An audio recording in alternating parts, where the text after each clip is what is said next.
Las estructuras repetitivas del paradigma de programación estructurada plantean la posibilidad de crear bucles o ciclos. Estos van a consistir en un bloque de instrucciones que pueda ser ejecutado múltiples veces,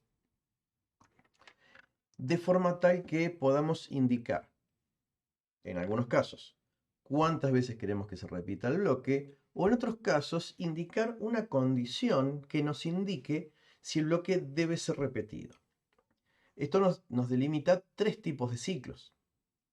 Por un lado tenemos el ciclo exacto, que es aquel en que se conocen en tiempo de compilación o en tiempo de ejecución la cantidad de vueltas que deben repetirse, la cantidad de veces que debe repetirse el bloque. Es decir, si se conoce en tiempo de compilación, en el caso de que sepa el programador hay que dar 10 vueltas, bueno, es un ciclo exacto en donde se indicará que hay que dar 10 vueltas.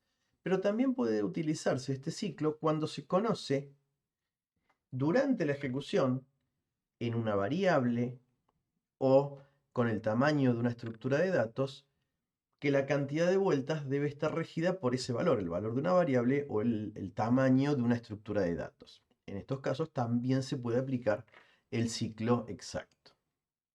En Python, el ciclo exacto se lo programa con la instrucción for.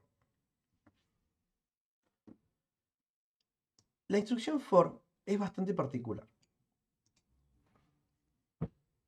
Esta instrucción no recibe directamente una cantidad de vueltas, sino que for recorre unos elementos que se denominan iterables. Iterable puede traducirse como recorrible.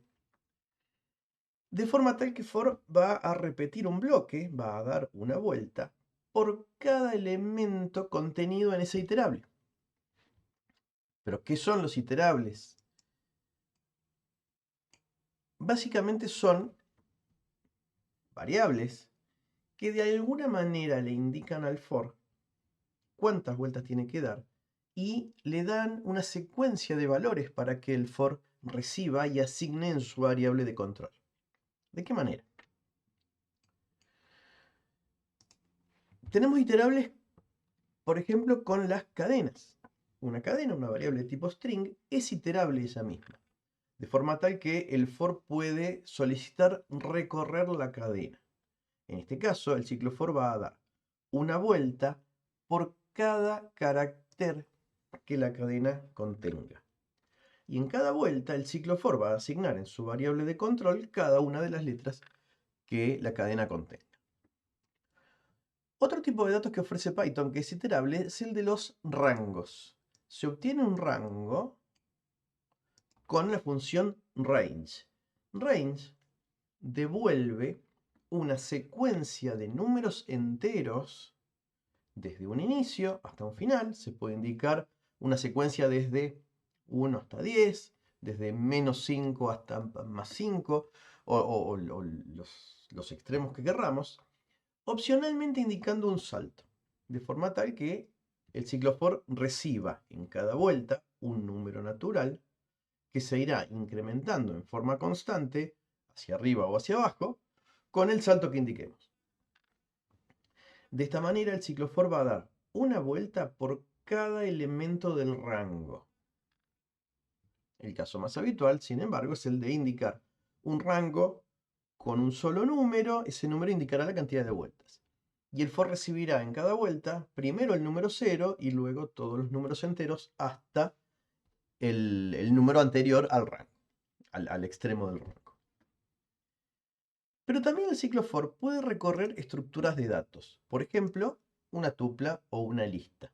En este caso, el ciclo for va a dar una vuelta por cada uno de los datos que estén almacenados en la tupla o la lista, asignando en la variable de control del for cada uno de estos datos, sin requerir el concepto de índices, ni evaluar ni considerar el tamaño de la estructura de datos.